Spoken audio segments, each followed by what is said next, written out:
Hi, everybody. This is Alan Ellman, the Blue Collar Investor, welcoming you to this BCI podcast number 83, titled Setting Up a Portfolio of Nasdaq and S&P 500 Stocks in a User-Friendly and Time-Efficient Manner. We're going to be using a real-life example using exchange-traded funds, or ETFs. Now, many of us, when we're doing option selling, look to find securities that meet our portfolio needs, which includes diversification. This particular podcast, we're going to discuss the diversification within the S&P 500. We're going to look to use securities that are in the top 1/3 performing stocks within the S&P 500, and also to get additional diversification using large cap tech companies. Let's talk about the strategy goals. Well, we want to have a portfolio mix of these blue chip companies from the S&P 500 as well as the tech companies. It has to be set up in a user-friendly system. That's how we set ourselves up for success. We want broad diversification so that if one of the securities underperforms, we have the others to pull it back up. And we're going to set an initial time value return goal range for 1 month returns of between 1% and 3% per month. Once again, this is the initial time value return goal range. Let's start by defining what is the Invesco QQQ Trust, which trades on the Nasdaq exchange under the ticker symbol QQQ. Well, the Qs are an exchange-traded fund consisting of 100 of the largest non-financial companies listed on the Nasdaq exchange. And these are predominantly large cap tech companies. Now, they provide the tech presence that many of us look to have in our portfolios. And at the same time, because it consists of 100 securities, gives us outstanding diversification. So let's look at the top 10 holdings of the Qs in June of 2020.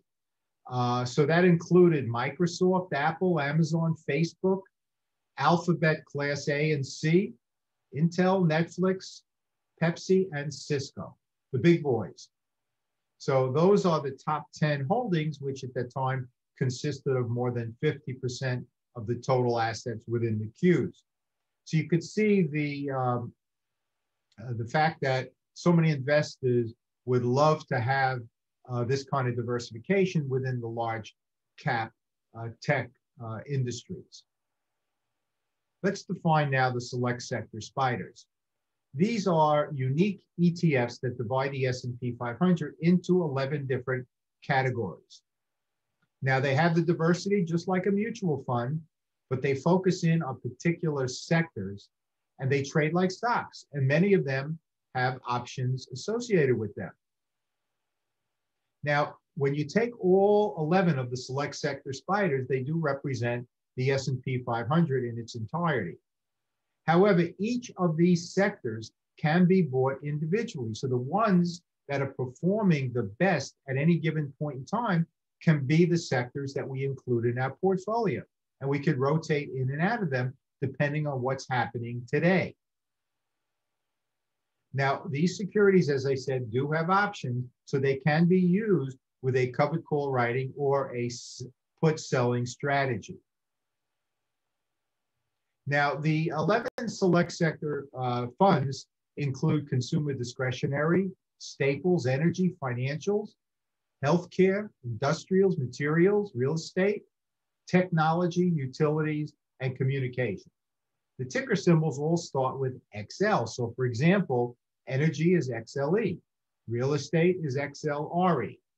Once again, we're going to focus in on the ones that are performing the best from a price performance perspective at any given point in time.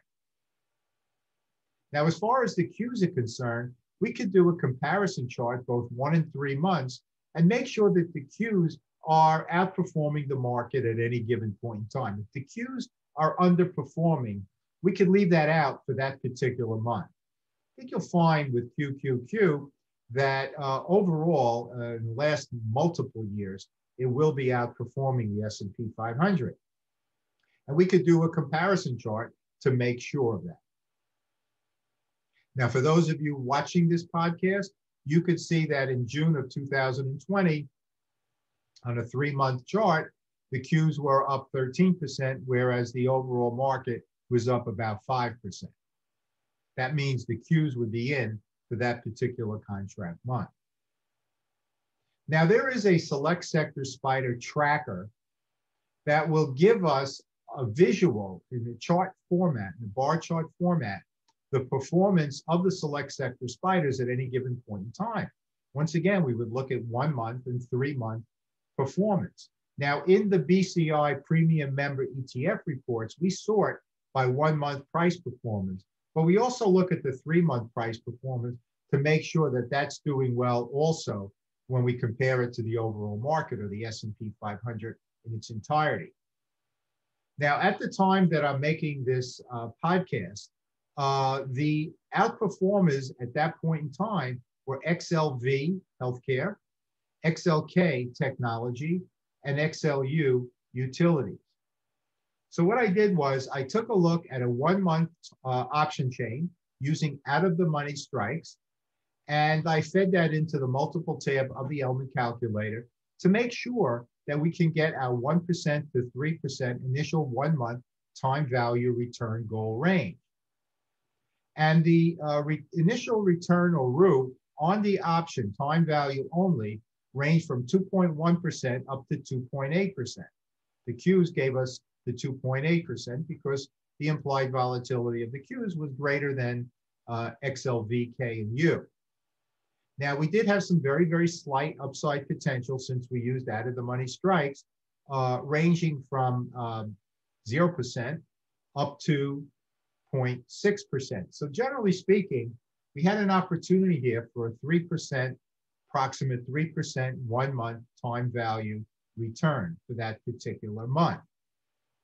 Just to give you an example, for the Qs, trading at the time at 232.86, the 234 slightly out of the money strike gave us a premium of $651 per contract. That represented a 2.8% 1-month return, with the possibility of another 0.5% if the Qs move from 232.86 up to the 234 strike. Let's summarize. A very practical way of selecting both blue chip S&P 500 stocks and the Qs is by using the select sector spiders and the QQQ ETF. Now, we have to set up what our initial time value return goal range is, and that's based on our personal risk tolerance. One size doesn't fit all. Now, I would use in this strategy between 1% and 3% for a month. It's reasonable and achievable by using slightly out-of-the-money strikes, as I discussed in this podcast. Folks, please feel free to take advantage of all the free resources on our website, www.thebluecollarinvestor.com, particularly the free resources link on the top black bar of our site, where you can get calculators, spreadsheets, and much more. Feel free to take advantage of our Beginner's Corner tutorial on both covered call writing and selling cash secured puts. It's free and will give you a very good overview of these strategies. And to get more details to really master these strategies, visit our store, again at thebluecollarinvestor.com/store, where we have books, we have online video programs, calculators, spreadsheets, mentoring programs, trade planners, and much, much more. Will help us bring our level of competence with these strategies up to the master's level. Folks, I want to thank you so much for taking the time to listen to this BCI podcast number 83, setting up a portfolio of Nasdaq and S&P 500 stocks in a user-friendly and time-efficient manner. I hope you enjoyed this podcast, and more importantly, I hope it puts some cash in your pockets. As always, this is Alan Ellman, the Blue Collar Investor. Take care, everybody.